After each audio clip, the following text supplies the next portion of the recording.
Subscribe कीजिए ध्येय IAS channel को और बेल आइकन को दबाइए लेटेस्ट वीडियो सबसे पहले देखने के लिए।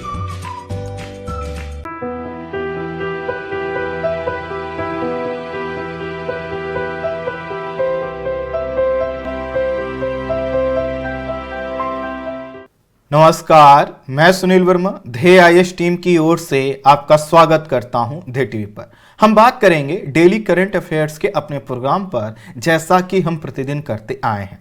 इस वीडियो में हम बात करेंगे अमेरिका के राष्ट्रपति पर महाभियोग की प्रक्रिया के विषय में। समझेंगे कि अमेरिका के राष्ट्रपति को महाभियोग की प्रक्रिया से कैसे हटाया जाता है, यह प्रक्रिया किन किन चरणों से होकर गुजरती है। आपको पता है कि डोनाल्ड ट्रंप के ऊपर दोबारा महाभियोग की प्रक्रिया प्रारंभ कर दी गई है। समझेंगे आखिर यह प्रक्रिया क्यों प्रारंभ की गई है, यह कैसे फाइनल स्टेज तक पहुंच सकती है, अगर यह फाइनल स्टेज पर जिस रूप में आगे बढ़ाई गई है अगर पहुंचती है तो उसके क्या क्या मायने होंगे, इन सभी चीजों को हम काफी डिटेल में समझने का प्रयास करेंगे। लेकिन उससे पहले कुछ बैकग्राउंड समझ लीजिए। डोनाल्ड ट्रंप की जो छवि है हमेशा विवादों में बने रहने की है, सुर्खियों में बने रहने की है। इसी के कारण 2016 में जब ये सत्ता में आए उसके बाद कई बार यह संभावना व्यक्त की जा रही थी कि डोनाल्ड ट्रंप अपना पूरा कार्यकाल नहीं कर पाएंगे क्योंकि इनको महाभियोग की प्रक्रिया से हटा दिया जाएगा। और ऐसा पहले एक बार हो भी चुका है, लेकिन वहां पर जो महाभियोग की प्रक्रिया प्रारंभ की गई थी वह फाइनल स्टेज तक नहीं पहुंच पाई, या दूसरे शब्दों में कहें तो महाभियोग जो है कि सिद्ध नहीं हो पाया। लेकिन इस बार जो आरोप है काफी गंभीर है, काफी संगीन है। हाँ, ये दूसरी बात है कि समय काफी कम है, लेकिन यहां पर जो आरोप है वह यह है कि डोनाल्ड ट्रंप ने जो कृत्य किए हैं वह अमेरिका के संविधान के अगेंस्ट में है। यहां पर डोनाल्ड ट्रंप ने, आपको पता है कि एक स्पीच दिया था और उस स्पीच के बाद जो है कि यहां पर हिंसा भड़की थी, और हिंसा का आलम यह था कि उपद्रवी संसद में घुस गए थे और कुछ घंटे तक उसको कैप्चर करके रखा था। इस हिंसा में जो है कि 5 लोगों की मृत्यु हो गई थी। और साथ ही साथ डोनाल्ड ट्रंप बार बार यह कहते आए हैं कि यहां के चुनाव में धांधली हुई है, अर्थात यहां की जनता को गुमराह करते आए। तो यहां पर हम समझेंगे कि आखिर डोनाल्ड ट्रंप ने यह जो कृत्य किया है इसको लेकर जो महाभियोग की प्रक्रिया है उसकी संभावनाएं कितनी है, आइए थोड़ा सा समझने का प्रयास करते हैं। महाभियोग यानी इंपीचमेंट का अर्थ लैटिन भाषा में होता है, वह होता है पकड़े जाना। पकड़े जाने से तात्पर्य यहां पर यह है कि सत्ता के शीर्ष पर यदि कोई व्यक्ति बैठा है और वह ऐसा कृत्य करता है, कार्य करता है जो उसकी पद की गरिमा के अगेंस्ट में है, जो उसको नहीं करना चाहिए था, तो इसी को बोला जाता है महाभियोग। स्वाभाविक है अगर किसी व्यक्ति को जो सत्ता के शीर्ष में है ऐसा करते हुए पकड़ा जाता है तो उसको उस पद से हटा दिया जाएगा, यही है महाभियोग। इसी को हमने देखिए सामान्य शब्द में लिखा है कि इसका आशय उस प्रक्रिया से है जिसके तहत सत्ता या किसी प्रमुख व्यक्ति को उसके पद से इस आधार पर हटाने का प्रयास किया जाता है या फिर हटाया जाता है कि उसने कोई ऐसा कृत्य किया है जो उसे नहीं करना चाहिए था, अर्थात वह कृत्य पद के अनुकूल नहीं था। तो इसमें दो चीजें हैं। यह तो एक क्या है, एक प्रक्रिया है जो कि एक कई प्रोसेस से होकर कंप्लीट होती है। दूसरा, हमेशा महाभियोग कंप्लीट हो जरूरी नहीं है, अर्थात प्रक्रिया है, इसको स्टार्ट किया जाएगा और जब यह फाइनल स्टेज तक पहुंच जाएगी तभी उस व्यक्ति को जिसको पकड़ा गया है या जिस व्यक्ति पर यह आरोप लगाया गया है कि उसने गलत किया है, तभी वह क्या करेगा, पद छोड़ेगा। वर्तमान समय में अधिकांश लोकतांत्रिक देशों में शक्ति का पृथक्करण किया गया है। शक्ति का पृथक्करण का तात्पर्य यहां पर यह है कि आपको पता है कि हर जगह सरकार के कुछ जो है कि भाग होते हैं। जैसे सत्ता का एक भाग है जुडिशरी, ऐसे ही आपकी एक कार्यपालिका है, ऐसे ही जो है कि एक विधायिका है। तो शक्ति के पृथक्करण का मतलब क्या है कि हर बॉडी को लीड करने वाला कोई एक व्यक्ति होगा। अगर सोचिए यह जो प्रमुख व्यक्ति हैं जो सत्ता के शीर्ष पर हैं, अगर यह कुछ गलत करते हैं तो इनके अंडर में आने वाला पूरा जो शक्ति का या फिर जो पावर का स्ट्रक्चर वो प्रभावित होगा। और इसी के कारण ऐसे ही प्रमुख पदों पर बैठे हुए व्यक्तियों को रोकने के लिए क्या किया गया है, महाभियोग की प्रक्रिया का उल्लेख किया गया। तो इससे क्या होता है कि जो भी किसी भी सत्ता के पद पर हैं या किसी भी विभाग के प्रमुख प्रमुख हैं उन पर यह निर्बंधन लगाने का प्रयास किया जाता है कि कोई सत्ता पर बैठा व्यक्ति अपने संवैधानिक दायित्वों का निर्वहन सही तरीके से करे, उसका उल्लंघन ना करे, क्योंकि अगर वह उल्लंघन करता है तो इससे क्या होगा, लोकतंत्र खतरे में पड़ेगा, और अगर लोकतंत्र खतरे में पड़ेगा तो उस व्यक्ति का उस पद पे रहना कितना गलत हो सकता है, वह समाज में कितना दूषित हो सकता है। इसी को रोकने के लिए, अर्थात व्यक्ति कुछ गलत ना करे, उसके अंदर डर का माहौल क्रिएट करने के लिए इस जो है कि इस पूरी प्रक्रिया का उल्लेख किया जाता है। स्वाभाविक है कि जो महाभियोग की प्रक्रिया है वह क्या करती है, व्यक्ति को जो सत्ता के शीर्ष पर है उसको कुछ गलत करने से रोकती है। और यह इसलिए जरूरी है कि अगर यह व्यक्ति जो सत्ता के शीर्ष पर है ऐसा करने लगेंगे तो समाज में क्या एग्जाम्पल सेट होगा कि लोकतंत्र में क्या है कि कोई यहां पर मजबूती नहीं है और कोई भी व्यक्ति कुछ भी कर सकता है और यहां पर नियम और कायदों का कोई महत्व नहीं है। जबकि लोकतंत्र में क्या है, आपको पता है कि विधि का ही क्या है, शासन होता है, और विधि के शासन में निहित है कि हर व्यक्ति का कुछ कर्तव्य है और वह उससे बंधा हुआ है। भारत के संदर्भ में देखें तो भारत में महाभियोग की प्रक्रिया जो है कि राष्ट्रपति के संदर्भ में यूज की जा सकती है, सुप्रीम कोर्ट और हाई कोर्ट के जजों के संदर्भ में प्रयोग की जा सकती है, और इसका उल्लेख हमारे संविधान के इन आर्टिकल्स में किया गया है। अर्थात हमारे संविधान में भी जो है कि महाभियोग की प्रक्रिया का उल्लेख किया गया है। और आपको यह पता है कि हमारे यहाँ जो महाभियोग की प्रक्रिया अपनाई गई है वह किससे प्रेरित है, अमेरिका के संविधान से प्रेरित है। और इस समय अमेरिका का राष्ट्रपति ही क्या कर रहा है, इसको फेस कर रहा है, अर्थात उस पर यह आरोप लगाया गया।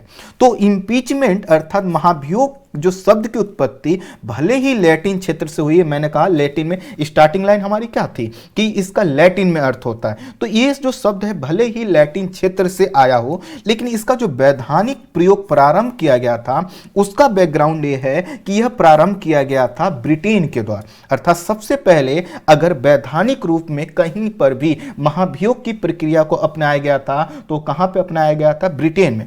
और यहां पर यह अपनाया गया था 14वीं सदी के उत्तरार्ध में, अर्थात आधे से अधिक भाग में 14वीं सदी को आप याद रख सकते हैं। यहां पर क्या किया गया था, महाभियोग की प्रक्रिया को वैधानिक रूप से अपनाया गया था, और इसका यहां पर कई बार प्रयोग किया जा चुका है। और इसमें जब प्रयोग ये किया जाता है तो उसका आधार क्या होगा, आधार यह है कि जो पद पर बैठा व्यक्ति है उसने कुछ ऐसा कार्य किया है जो गैर कानूनी है या फिर असंवैधानिक है या फिर उस पद की गरिमा के खिलाफ है। जैसा कि आपको पता है कि भारत के पहले गवर्नर जनरल थे वॉरेन हेस्टिंग्स, और इन पर भी क्या किया गया था, महाभियोग की प्रक्रिया प्रारंभ की गई थी। और यह महाभियोग की प्रक्रिया स्टार्ट हुई थी 1788 में और यह चली थी 1795 तक। लगभग 7 सालों तक महाभियोग की प्रक्रिया इन पर चलाया गया। हालांकि ये जो महाभियोग था वो पूरी तरह से सिद्ध नहीं हो पाया, अर्थात इन पर जो आरोप लगाए गए थे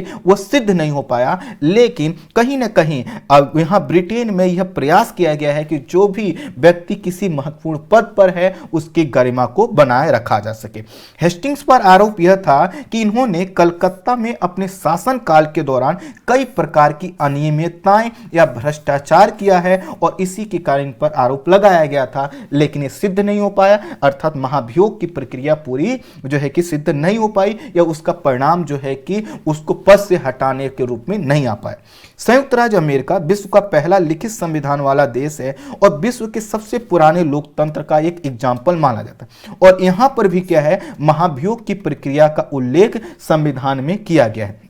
और संयुक्त राज्य अमेरिका के संविधान के अनुसार यहाँ के राष्ट्रपति, उपराष्ट्रपति तथा किसी भी प्रमुख जो है अधिकारी को महाभियोग की प्रक्रिया के द्वारा उस स्थिति में हटाया जा सकता है जब उस पर आरोप किस तरह के हों, राजद्रोह टाइप के हों, बहुत बड़े घूस के हों, भ्रष्टाचार के हों, उच्च अपराध के श्रेणी में आने वाले अपराध हों या फिर कोई कदाचार का आरोप हो। इनके आधार पर क्या किया जा सकता है, अमेरिका के राष्ट्रपति को महाभियोग महाभियोग की प्रक्रिया के माध्यम से या फिर उपराष्ट्रपति को महाभियोग की प्रक्रिया के माध्यम से हटाया जा सकता है। आधार कौन से हैं इनको आप याद रखिएगा। इसमें देखिए एक शब्द हमने यूज किया है उच्च अपराध या फिर कदाचार। तो इसकी जो व्याख्या है ये क्या होगी, अर्थात किस कार्य को उच्च अपराध या कदाचार माना जाए, यह डिसाइड करने की जो यहां पर शक्ति है वह संसद के पास है, अर्थात अमेरिकी कांग्रेस के पास है। यहां की संसद को अमेरिकी कांग्रेस के नाम से संबोधित किया जाता है। तो इसके अंतर्गत भ्रष्टाचार, दुर्व्यवहार और न्यायिक कार्यवाही में बाधा डालना इसके अंतर्गत शामिल किया गया। अर्थात कोई राष्ट्रपति, कोई उपराष्ट्रपति या कोई प्रमुख व्यक्ति किसी भी प्रकार की न्यायिक कार्यवाही में बाधा उत्पन्न करता है तो इसका मतलब है उसने उच्च अपराध किया है और उच्च अपराध के आधार पर महाभियोग लगाया जा सकता है। ये जो शब्द मैंने ब्रैकेट में लिख दिया है न्यायिक कार्रवाई, इसको याद रखिएगा क्योंकि डोनाल्ड ट्रंप के साथ भी ये शब्द जोड़ने वाला है। यहां के राष्ट्रपति को हटाने के लिए दोनों सदनों अर्थात हाउस ऑफ रिप्रेजेंटेटिव और सीनेट की महत्वपूर्ण भूमिका होती है। हाउस ऑफ रिप्रेजेंटेटिव को कैसे समझे, इसको इस रूप में समझ लीजिए जैसे कि हमारे यहां जो निम्न सदन है जिसको हम लोकसभा बोलते हैं, तो जैसे हमारे यहां लोकसभा है यहां पर क्या है आपकी हाउस ऑफ रिप्रेजेंटेटिव, और जैसे हमारे यहां राज्यसभा है यहां पर क्या है सीनेट है। अब जो हाउस ऑफ रिप्रेजेंटेटिव है या यहां का जो निम्न सदन है इसमें जो क्या होते हैं 435 जो है कि निर्वाचित सदस्य होते हैं और 6 ऐसे सदस्य होते हैं जिनको वोटिंग का राइट्स नहीं होता। वहीं जो सीनेट है इसमें सदस्यों की संख्या क्या है 100 होती है। ये जो आंकड़े हैं 435 और 100 इनका याद रखिएगा क्योंकि जब वोटिंग होगी तो इसमें यह होगा कि आखिर बहुमत के आधार पर वोटिंग होगी। मैं बताऊंगा कौन सा बहुमत कहां पर यूज होगा। तो देखिए यहां पर जब भी महाभियोग की प्रक्रिया चलेगी उसमें हाउस ऑफ रिप्रेजेंटेटिव भी होगा और सीनेट भी होगा और दोनों जगह मतदान कराया जाएगा। यहां महाभियोग की प्रक्रिया के संबंध में आर्टिकल 1 का सेक्शन 2 जो है कि हाउस ऑफ रिप्रेजेंटेटिव को जो है कि अधिकार देता है कि वह महाभियोग की प्रक्रिया प्रारंभ कर सकता है। ध्यान दीजिएगा, आपसे पूछा जा सकता है किस आर्टिकल के तहत होता है, तो आर्टिकल 1 के सेक्शन 2 के तहत हाउस ऑफ रिप्रेजेंटेटिव को शक्ति दी गई है कि वह क्या कर सकता है, महाभियोग की प्रक्रिया प्रारंभ कर सकता है। वहीं आर्टिकल 1 के सेक्शन 3 के तहत क्या हुआ है, सीनेट को इस संदर्भ में शक्ति दी गई है कि वो क्या कर सकता है, महाभियोग की प्रक्रिया को पूर्ण कर सकता है। और आर्टिकल 2 के सेक्शन 3 में लिखा गया है कि यदि दोष सिद्ध हो जाता है या फिर महाभियोग जिस प्रस्ताव पर लाया गया था, जो आरोप पर लाया गया था, अगर वो सिद्ध हो जाता है तो राष्ट्रपति को अपना पद जो है कि छोड़ना होगा।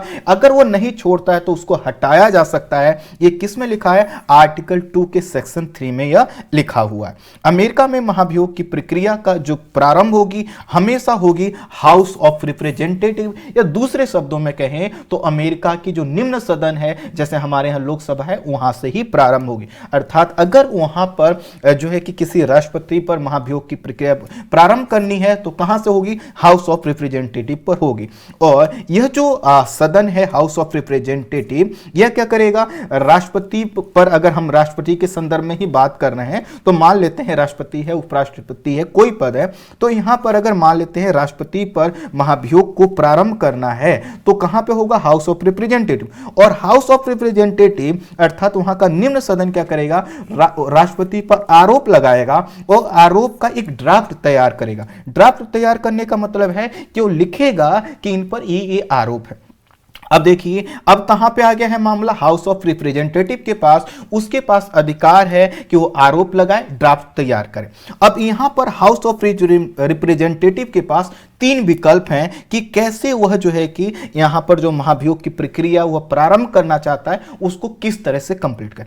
तो पहला तो यह है कि हाउस ऑफ रिप्रेजेंटेटिव क्या करे, बिना कोई कमेटी बनाए महाभियोग के आरोप पर सीधे क्या करे, फ्लोर जो है कि टेस्टिंग करवा ले, यहां पर फ्लोर वोटिंग करवा ले। इसका मतलब यह है कि जैसे ही कोई जो है कि प्रस्ताव आया कहां पर, हाउस ऑफ रिप्रेजेंटेटिव में, और यहां पर हाउस ऑफ रिप्रेजेंटेटिव के जो यहां पर चेयर चेयरपर्सन होंगे वो कहें कि अब इसको क्या करते हैं, वोटिंग करवाते हैं। वोटिंग करवाने का मतलब है कि राष्ट्रपति पर यह आरोप लगवाए गए हैं और हम ये चाहते हैं कि महाभियोग की प्रक्रिया प्रारंभ की जाए, तो इसके लिए तुरंत क्या हो सकता है, वोटिंग करवाया जा सकता है, जैसा कि वर्तमान संदर्भ में हुआ। दूसरा विकल्प यह है कि हाउस ऑफ रिप्रेजेंटेटिव क्या करे, आरोप की जांच के लिए पहले किसी पैनल या कमेटी का गठन कर दे और पैनल या कमेटी जब अपनी रिपोर्ट दे और रिपोर्ट में यह लगता है कि ठीक है इनके ऊपर जो अपराध बताए जा रहे हैं वो ठीक है, तो उस पर क्या हो सकता है, आगे फिर क्या हो, वोटिंग करवाई जाए। लेकिन ध्यान रखिएगा, हमेशा जरूरी नहीं है कि कमेटी या पैनल का गठन किया जाए। यह हाउस ऑफ रिप्रेजेंटेटिव के हाथ में है कि पहले वह डायरेक्ट वोटिंग करवाता है, पैनल या कमेटी का गठन करता है। तीसरा जो है यह भी विकल्प है कि यह जो जांच का जिम्मा है किसी न्यायिक कमेटी को सौंप दिया जाए। न्यायिक कमेटी का मतलब है कि यहां पर जो है कि कुछ मेंबर्स को जो है कि जिम्मेदारी दे दी जाए कि पहले ऐसा करो, आप देख लो कि आखिर ये जो आरोप इनके संदर्भ में आ रहे हैं वह ठीक है कि नहीं। तो जो न्यायिक कमेटी है जब क्या करेगा कि यह देखेगा कि आखिर ये जो महाभियोग की प्रक्रिया चलाया जा सकता है कि नहीं, जो आधार बताए गए हैं वो सही है कि नहीं, तो इस पर क्या करता है, अपना एक स्टैंड लेता है। लेकिन स्वाभाविक है जब समय ज्यादा होगा तब यह प्रक्रिया अपनाई जाएगी। कमेटी आरोप तय करके इसकी अनुशंसा दोनों हाउस को कर सकती है। अर्थात अगर मान लेते हैं किसी व्यक्ति ए पर क्या किया गया कि लगाना है महाभियोग, तो न्यायिक कमेटी के पास भेजा जा सकता है। न्यायिक कमेटी क्या करेगी, उसकी जांच करके दोनों सदनों को जो है कि सूचित कर सकती है कि ये जो आरोप आपने बताए हैं हमारे हिसाब से ये है। तो ये जो न्यायिक कमेटी है दरअसल क्या है कि इसका जो गठन है यहां के प्रशासन के मामलों के देख के लिए किया जाता है। जैसे आपने सुना होगा कि आपके संसद में कई कमेटियां होती हैं, ठीक ऐसे ही यहां पर भी क्या है, कई कमेटियों की तरह एक जुडिशियल या न्यायिक कमेटी भी बनाई जाती है और वो हमेशा यह देखती है कि जो प्रशासन है वो प्रशासन ठीक रूप से कार्य कर रहा है कि नहीं, या फिर वहां के संवैधानिक मूल्य के अनुसार कार्य कर रहा है कि नहीं। तो यहां पर कमेटी का गठन नहीं किया, पहले से कमेटी है उसी के पास हमने एक सिफारिश भेज दी कि आप चेक करो कि इस व्यक्ति पर महाभियोग लगाया जा सकता है या नहीं, और एक कमेटी क्या करती है, दोनों ही सदनों को अपनी रिपोर्ट प्रस्तुत करती।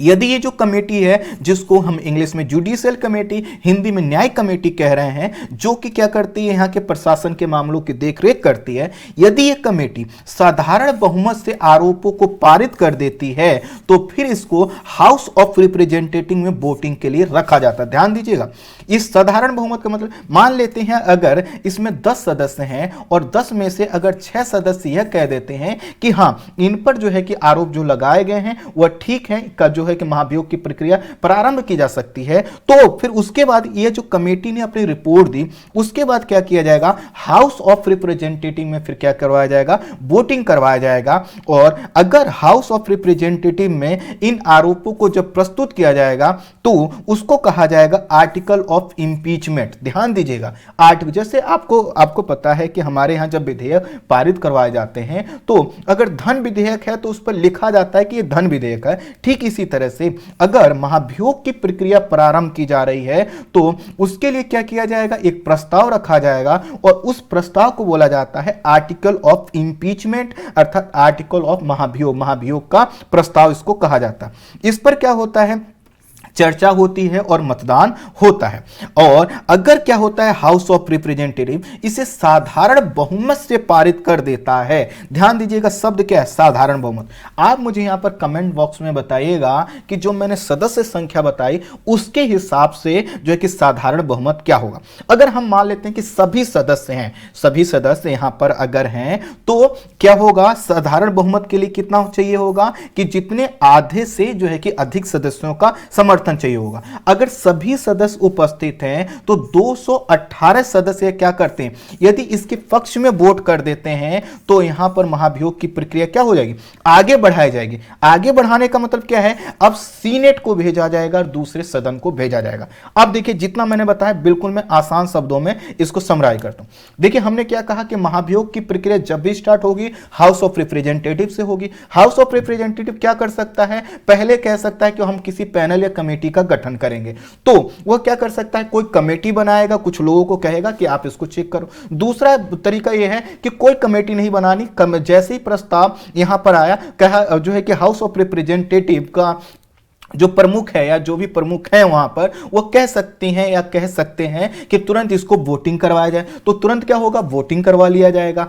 तीसरा विकल्प क्या है कि यहां की एक कमेटी होती है, जुडिशियल कमेटी होती है, जो यहां के प्रशासन के मामलों को देखती है। वह क्या करे, पहले चेक करे और फिर अपने जो है कि साधारण बहुमत से वो कमेटी रिपोर्ट दे और फिर उस रिपोर्ट के आधार पर हाउस ऑफ रिप्रेजेंटेटिव में क्या किया जाए, मतदान करो। लेकिन ध्यान दीजिएगा, तीनों ही कंडीशन में क्या होगा, हाउस ऑफ रिप्रेजेंटेटिव को क्या करना होगा, वोटिंग करना होगा। और वोटिंग में क्या होगा, जब साधारण बहुमत से वोटिंग हो जाएगी, पास हो जाएगा वह मत, तो उसको सीनेट में भेजा जाए। अर्थात तीनों ही कंडीशन में क्या करना है, हाउस ऑफ रिप्रेजेंटेटिव को वोटिंग करनी है और प्रस्ताव को साधारण बहुमत से पास करके भेजना है। किसके पास, सीनेट के पास जाएगा। अगर इसको साधारण बहुमत नहीं मिल पाता है तो इसका मतलब यह है कि जो आरोप लगाए गए थे वो गलत है और साधारण वह जो है कि जो प्रस्ताव था, अर्थात आर्टिकल ऑफ इंपीचमेंट जो लाया गया था, वहीं पर समाप्त हो जाएगा। लेकिन अगर साधारण बहुमत से पास हो जाता है तो सीनेट के पास भेजा जाएगा।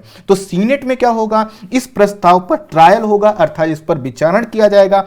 और सीनेट के ट्रायल को अगर हम समझने का प्रयास करें तो यहां पर क्या होगा कि जो हाउस ऑफ रिप्रेजेंटेटिव है वो भी अपनी बात रखेगा, यहां पर जो सीनेट के सदस्य हैं वो भी अपनी बात रखेंगे और जिस राष्ट्रपति पर यह आरोप लगाया गया है वो भी किसी वकील या किसी प्रतिनिधि के माध्यम से अपनी बात रखेगा। लेकिन यहां पर यह समझिएगा, सीनेट का कोई यहां पर सेट फॉर्मूला नहीं है, अर्थात कोई ऐसा फिक्स नियम नहीं है कि इसी नियम का पालन ही किया जाएगा। लेकिन तीन चीजें उसमें फिक्स हैं। पहला क्या है कि जो भी सीनेट के सदस्य होंगे वह इसमें भाग लेंगे। दूसरा यह है कि यहां के जो राष्ट्रपति पर जिस पर आरोप लगाया गया है वह क्या करेगा, अपनी बात रखने के लिए, अपना पक्ष रखने के लिए अपना प्रतिनिधि रखेगा। तीसरा, हाउस ऑफ रिप्रेजेंटेटिव जहां से प्रस्ताव पास होकर आया उसके भी कुछ सदस्य होंगे और बार बार वह कहेंगे कि आप जो अभी कार्यवाही कर रहे हैं उसमें इन तथ्यों को ध्यान में रखा जाना चाहिए। इसको एक एग्जाम्पल से समझते हैं। मान लेते हैं कि मैं हूं अमेरिका का राष्ट्रपति, मैं हूं नहीं, उदाहरण के रूप में ले लेता हूं, होना अच्छी बात है, अगर हो जाते हैं तो बड़ी बात है।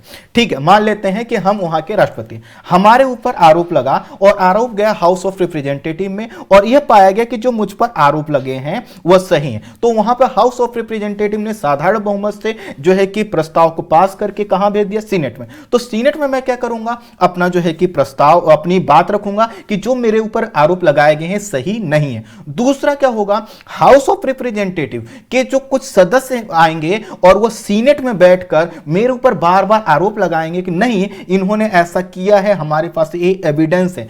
वहीं जो सीनेट के सदस्य हैं वो भी क्या करेंगे, अपनी बात रखेंगे और इस तरह से सीनेट में यह ट्रायल चलेगा। अब इसको समझते हैं। सीनेट में जब ट्रायल चलता है तो सीनेट की अध्यक्षता जो करते हैं वो अमेरिका के सुप्रीम कोर्ट के मुख्य न्यायाधीश करते हैं, पहली चीज। दूसरा, सीनेट के सदस्य ट्रायल के दौरान एक जो है कि क्या होते हैं, जुडिशियल मेंबर की तरह कार्य करते हैं, अर्थात वो सामान्य सदस्यों की तरह काम नहीं करते, जुडिशियल मेंबर अर्थात ज्यूरी के जैसे मेंबर होते हैं उस रूप में काम करते हैं, क्योंकि अध्यक्षता कौन कर रहा है, यहां के न्यायाधीश कर रहे हैं। दूसरा, जो हाउस ऑफ रिप्रेजेंटेटिव भी क्या करेगा, अपने कुछ सदस्यों को मैनेजर के तौर पर कहां भेजेगा, सीनेट में भेजेगा कार्रवाई में भाग लेने के लिए, जो कि क्या करेंगे, एक वकील के रूप में काम करते हैं, अर्थात बार बार आरोप को सिद्ध करने का प्रयास करेंगे। और राष्ट्रपति क्या करेगा, अपना बचाव के लिए अपना प्रतिनिधि रखेगा।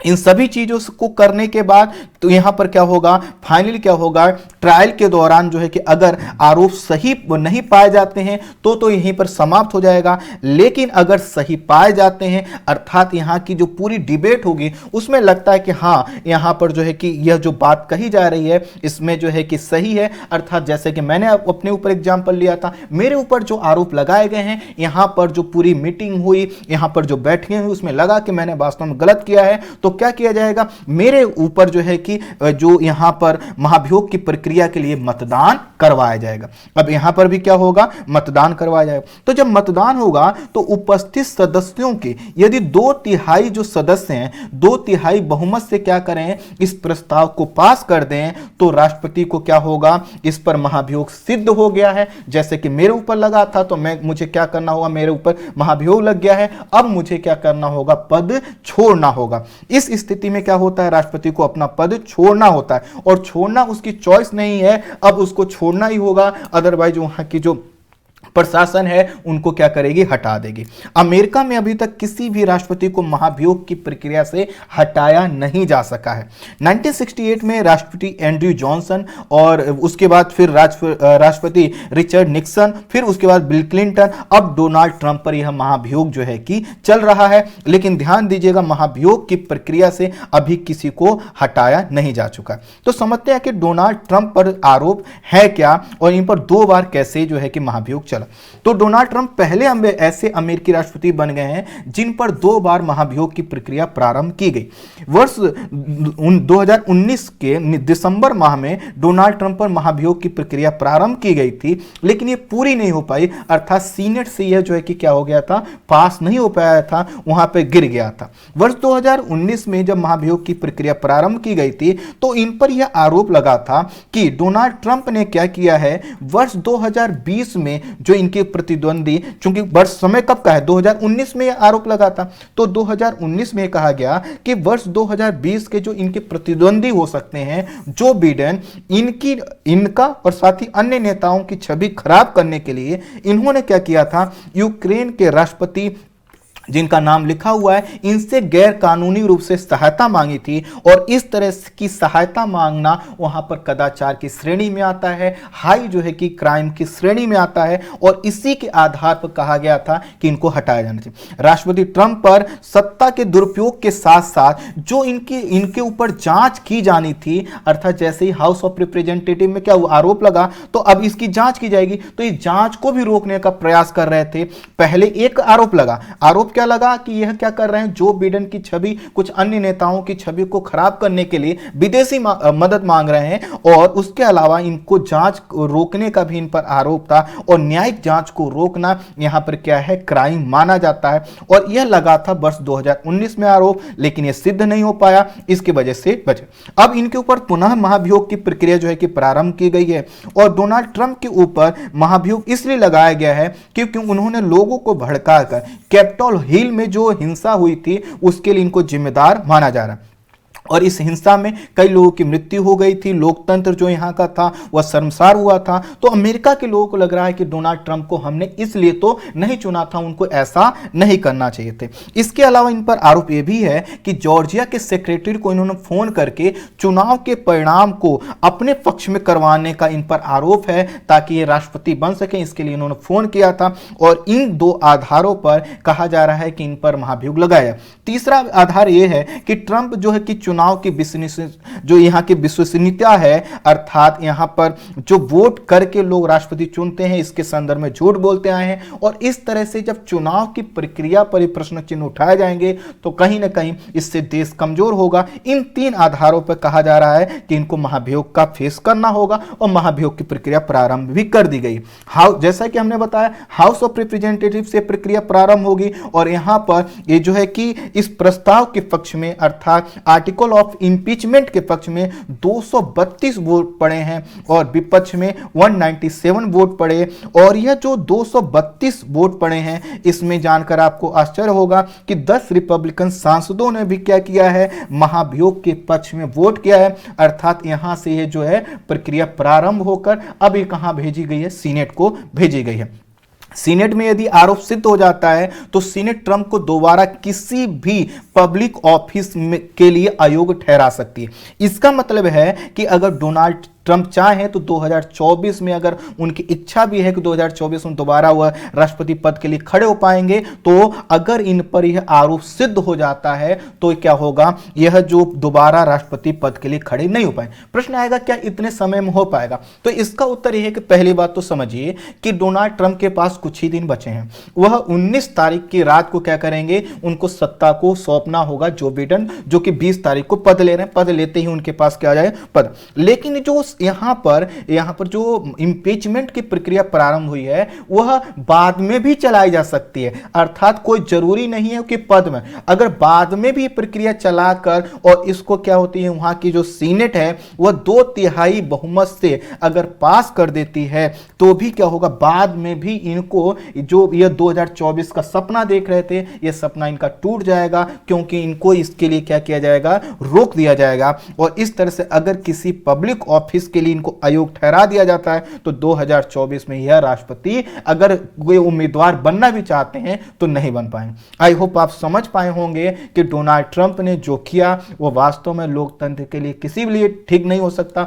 दूसरा, यहां पर जो चुनाव की प्रक्रिया जो बार बार जिसको संदिग्ध के घेरे में लेते के आते रहे डोनाल्ड ट्रंप, ये भी क्या है, किसी लोकतंत्र के लिए ठीक नहीं है। बाकी देखना यह होगा कि यहां पर जो महाभियोग की प्रक्रिया प्रारंभ की गई है उसके क्या परिणाम नजर आते हैं। हालांकि डोनाल्ड ट्रंप बार बार ये कहते आए हैं कि उनके समर्थक जो है कि नाराज हो सकते हैं, लेकिन आपने अगर आज के वीडियो फुटेज देखे होंगे तो वहां पर जो है कि सेना को लगा दिया गया है। इवन संसद में भी जो है कि सेना के कर्मी मौजूद हैं ताकि अब किसी भी अप्रिय घटना को अंजाम ना दिया जा सके। आई होप आप पूरे टॉपिक को समझ पाए होंगे। इस वीडियो में इतना ही। Thank you so much.